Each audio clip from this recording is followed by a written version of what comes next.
नमस्कार साथियों, उड़ान एकेडमी में आप सभी का स्वागत है। मेरा नाम है विनय और आज का हमारा जो सेशन है वो है डीपीएसपी। बच्चों, जैसा कि आपको पता होगा कि हमने एक एसएससी के लिए सीरीज तैयार कर रहे हैं, जिसमें हमारा पहला जो सब्जेक्ट स्टार्ट हुआ है वो है पॉलिटी में हमारा ऑलरेडी पहला इम्पोर्टेंट टॉपिक फंडामेंटल राइट हो चुका है और दूसरा हमारा आज का टॉपिक होगा डीपीएसपी। तो चलिए बच्चों, आज का हम डीपीएसपी से रिलेटेड जो भी विगत वर्षों में प्रश्न आए हुए हैं या इम्पोर्टेंट क्वेश्चन है जो कि आगामी वर्षों के लिहाज से आपके लिए हेल्पफुल होगा, उस पर हम चर्चा करेंगे। तो हमारा पहला क्वेश्चन है, संविधान के किस भाग में राज्य के नीति निर्देशक तत्वों का उल्लेख है? ऑप्शन ए है भाग 2, ऑप्शन बी है भाग 3, ऑप्शन सी है भाग 4, ऑप्शन डी है भाग 5। तो इसका जो करेक्ट आंसर है वो है ऑप्शन सी, अर्थात राज्य के नीति निर्देशक तत्वों का उल्लेख भारतीय संविधान के भाग 4 में उल्लेखित है। अगर वहीं अनुच्छेद की बात करें तो इसका उल्लेख आर्टिकल 36 से 51 तक उल्लेखित है। यह राज्य के लिए मार्गदर्शक सिद्धांत के रूप में कार्य करता है। नेक्स्ट क्वेश्चन है, राज्य के नीति निर्देशक तत्वों का मुख्य उद्देश्य क्या है? ऑप्शन ए है न्यायिक अधिकारों की सुरक्षा करना, ऑप्शन बी है सामाजिक एवं आर्थिक लोकतंत्र की स्थापना करना, ऑप्शन सी है धार्मिक स्वतंत्रता की गारंटी, ऑप्शन डी है सांस्कृतिक संरक्षण। तो इसका जो करेक्ट आंसर होगा वो होगा ऑप्शन बी, अर्थात सामाजिक एवं आर्थिक लोकतंत्र की स्थापना करना मुख्य उद्देश्य है किसका? डीपीएसपी का। तो चलिए इससे संबंधित कुछ तथ्यों को देखेंगे। राज्य के नीति निर्देशक तत्वों का मुख्य उद्देश्य सामाजिक और आर्थिक लोकतंत्र की स्थापना करना है, जिससे कि सामाजिक न्याय और समानता की प्राप्ति हो सके। नेक्स्ट क्वेश्चन है, निम्नलिखित में से कौन सा अनुच्छेद राज्य को समान वेतन का निर्देश देता है? ऑप्शन ए है अनुच्छेद 39 ए, ऑप्शन बी है अनुच्छेद 39 डी, ऑप्शन सी है अनुच्छेद 41, ऑप्शन डी है अनुच्छेद 42। तो इसका जो करेक्ट आंसर है वो है ऑप्शन बी, अर्थात अनुच्छेद 39 डी। तो चलिए इनसे संबंधित हम कुछ तथ्यों के बारे में जानते हैं। अनुच्छेद 39 डी के तहत राज्य से अपेक्षा की जाती है कि वह पुरुषों और महिलाओं के लिए समान कार्य के लिए समान वेतन सुनिश्चित करेगा। नेक्स्ट क्वेश्चन है, अनुच्छेद 40 किससे संबंधित है? ऑप्शन ए है समान वेतन का अधिकार, ऑप्शन बी है ग्राम पंचायतों की स्थापना, ऑप्शन सी है निःशुल्क और अनिवार्य शिक्षा, ऑप्शन डी है रोजगार का अधिकार। तो इसका जो करेक्ट आंसर होगा वो होगा ऑप्शन बी, अर्थात ग्राम पंचायतों की स्थापना। चलिए इनसे संबंधित कुछ हम फैक्ट के बारे में देखेंगे। राज्य को निर्देश देता है कि वह ग्राम पंचायतों का संगठन करे और उन्हें स्वशासन की इकाइयों के रूप में सशक्त करे।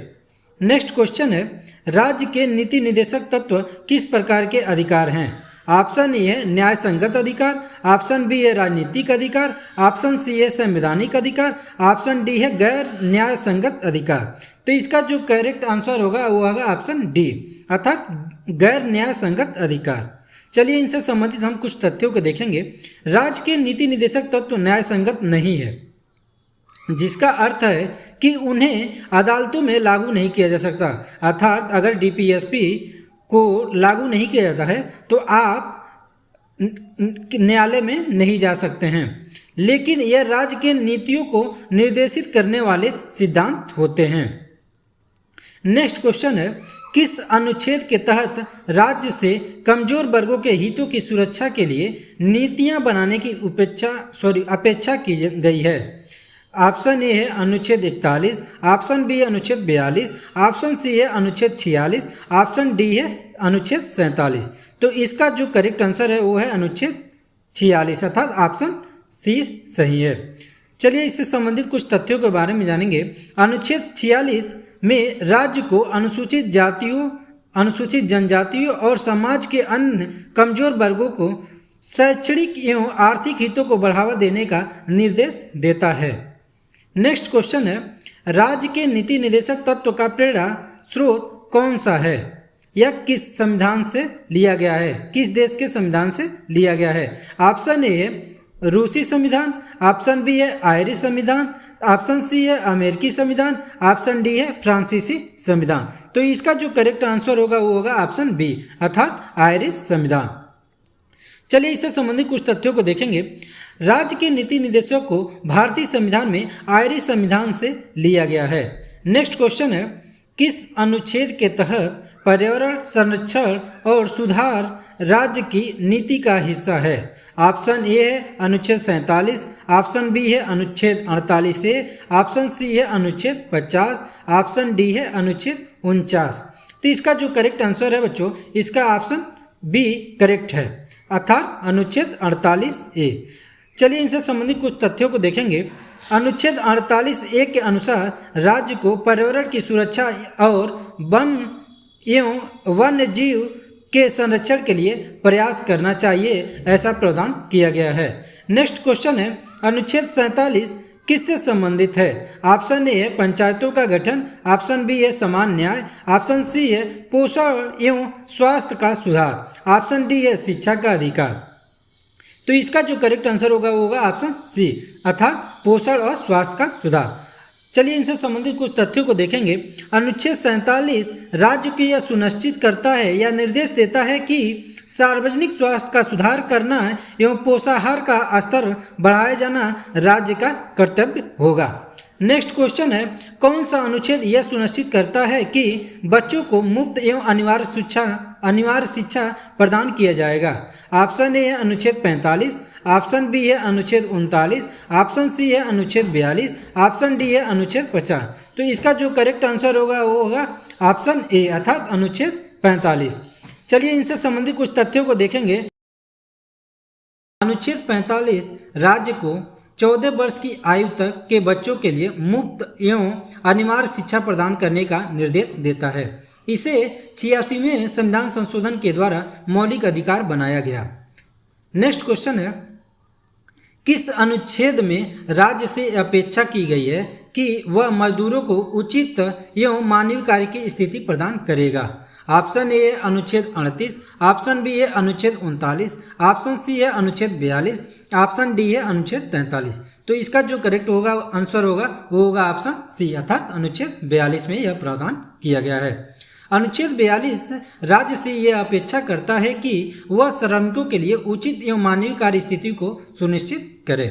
नेक्स्ट क्वेश्चन है, किस अनुच्छेद के तहत राज्य से न्यूनतम मजदूरी सुनिश्चित करने की अपेक्षा की गई है?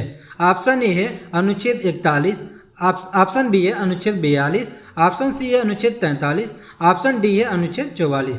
तो इसका जो करेक्ट आंसर है वो है ऑप्शन सी, अर्थात अनुच्छेद 43। चलिए अनुच्छेद 43 से संबंधित कुछ तथ्यों को देखेंगे। अनुच्छेद 43 राज्यों को मजदूरों के लिए जीवन निर्वाह योग्य मजदूरी और काम के बेहतर स्थिति प्रदान करने के लिए प्रोत्साहित करता है। नेक्स्ट क्वेश्चन है, राज्य के नीति निर्देशक तत्व किस सिद्धांत पर आधारित है? ऑप्शन ए है राजनीतिक स्वतंत्रता, ऑप्शन बी है सामाजिक एवं आर्थिक समानता, ऑप्शन सी है धार्मिक स्वतंत्रता, ऑप्शन डी है सांस्कृतिक विविधता। तो जो इसका करेक्ट आंसर होगा ऑप्शन बी, अर्थात सामाजिक एवं आर्थिक समानता। तो चलिए इससे संबंधित कुछ तथ्यों को देखेंगे। राज्य के नीति निर्देशक तत्व सामाजिक और आर्थिक समानता के सिद्धांतों पर आधारित है, जिनका मुख्य उद्देश्य समाज के कमजोर वर्गों की उन्नति करना है। नेक्स्ट क्वेश्चन है, किस अनुच्छेद के तहत समान नागरिक संहिता का प्रावधान किया गया है? ऑप्शन ए है अनुच्छेद 44, ऑप्शन बी है अनुच्छेद 45, ऑप्शन सी है अनुच्छेद 46, ऑप्शन डी है अनुच्छेद 47। इसका करेक्ट आंसर जो होगा वो होगा ऑप्शन ए, अर्थात अनुच्छेद 44। चलिए अनुच्छेद 44 से संबंधित कुछ तथ्यों को देखेंगे। अनुच्छेद 44 राज्य से यह अपेक्षा करता है कि वह भारत के पूरे क्षेत्र में समान नागरिक संहिता लागू करे, किंतु अभी तक भारत में केवल गोवा एक ऐसा राज्य है जहां की समान नागरिक संहिता लागू किया गया है। नेक्स्ट क्वेश्चन है, राज्य के नीति निर्देशक तत्वों को न्यायालय में किस स्थिति में लागू किया जा सकता है? ऑप्शन ए है न्यायालय स्वतः कार्रवाई कर सकते हैं, ऑप्शन बी है जब संसद कानून बनाए, ऑप्शन सी है जब राज्य सरकार कोई कानून बनाए, ऑप्शन डी है उपयुक्त सभी। तो इसका जो करेक्ट आंसर होगा वो होगा ऑप्शन बी, अर्थात जब संसद कोई कानून बनाए। नेक्स्ट क्वेश्चन है, राज्य के नीति निर्देशक तत्वों के माध्यम से समाज के किस वर्ग की रक्षा करनी चाहिए? ऑप्शन ए है व्यापारी वर्ग, ऑप्शन बी है अमीर वर्ग, ऑप्शन सी है गरीब या कमजोर वर्ग, ऑप्शन डी है उच्च जाति के लोग। तो इसका जो करेक्ट आंसर होगा वो होगा ऑप्शन सी, अर्थात गरीब व कमजोर वर्ग। तो चलिए इससे संबंधित कुछ तथ्यों को देखेंगे। नीति निर्देशक तत्व राज्य को समाज के गरीब एवं कमजोर वर्ग की सुरक्षा के लिए नीतियां बनाने का निर्देश देता है।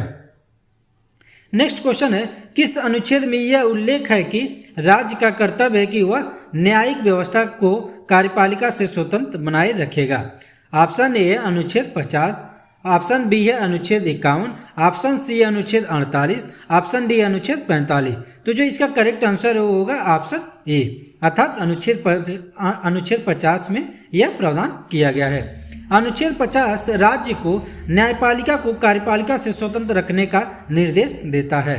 नेक्स्ट क्वेश्चन है, किस अनुच्छेद के अंतर्गत अंतर्राष्ट्रीय शांति और सुरक्षा बढ़ावा देने के लिए राज्य से नीतियां बनाने की अपेक्षा की गई है? ऑप्शन ए है अनुच्छेद 51, ऑप्शन बी है अनुच्छेद 50, ऑप्शन सी है अनुच्छेद 49, ऑप्शन डी है अनुच्छेद 48।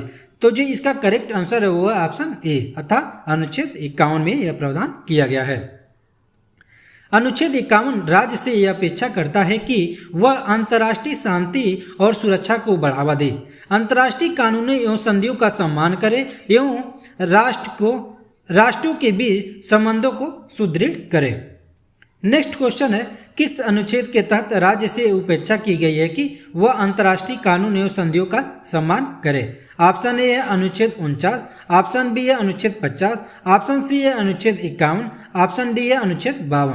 तो इसका जो करेक्ट आंसर है वो है ऑप्शन सी, अर्थात अनुच्छेद 51। अनुच्छेद 51 राज्य से यह अपेक्षा करता है कि वह अंतर्राष्ट्रीय शांति एवं सुरक्षा को बढ़ावा दे। नेक्स्ट क्वेश्चन है बच्चों, किस अनुच्छेद के तहत राज्य को शराब के सेवन एवं इसके व्यापार को नियंत्रित करने का निर्देश दिया गया है? ऑप्शन ए है अनुच्छेद 47, ऑप्शन बी है अनुच्छेद 48, ऑप्शन सी है अनुच्छेद 46, ऑप्शन डी है अनुच्छेद 49।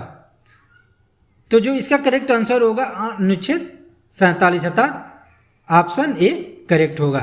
अनुच्छेद 47 राज्य को यह निर्देश देता है कि वह नागरिकों के स्वास्थ्य एवं पोषण स्तर में सुधार के लिए शराब एवं नशीली पदार्थों के सेवन को नियंत्रित करे एवं इसके व्यापार को सीमित करे।